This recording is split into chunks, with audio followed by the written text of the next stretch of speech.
Now, when Richard Parkes' rugby career ended last year, it was a pretty traumatic experience. So following a lot of thought, he decided, no, not to sit down and put his feet up or even to start moving into coaching. He was going to set himself one of the toughest challenges any human being can face. Starting from December, he'll climb the 7 highest mountains on the world's 7 continents. He'll travel to the North and South Poles, and he's attempting to do all that in just 7 months. No mean feat. We sent Rob Shelley to meet up with Richard in the foothills of Snowdonia.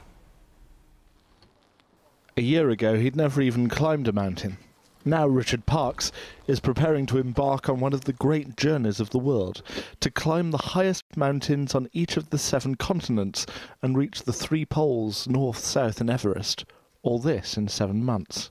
I think what makes my challenge unique is that when I'm successful, I'll become the first person to have stood on the North Pole, the South Pole and the summit of Everest in the same calendar year. We met in the legendary Pedr Gwyred Hotel in Snowdonia. It's where the Everest team trained before their successful ascent in 1953. Step in here and you're in the presence of mountaineering royalty. You'll be able to add your name to this soon, of course, Richard, hopefully. Well, I'm a long way off mountaineering royalty. We've got Edmund Hillary up there. That's awesome. Richard's a driven man. His rugby career took him from Pontypridd and Perpignan to the Ospreys, earning 4 Wales caps along the way. A shoulder injury forced him to finish last year, but this new challenge is also a kind of therapy. It's a deeply personal journey.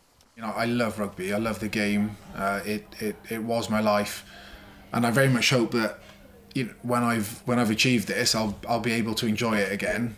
You know, watch a game without sort of feeling bitter or whatever. So I don't mean any disrespect by that, but everything that I'm doing is anti-rugby. Physically, it's maybe the biggest challenge of his life, working through temperatures in the -40s and beyond. Using oxygen and sheer effort means that Richard's body will age the equivalent of 5 years over the next year alone.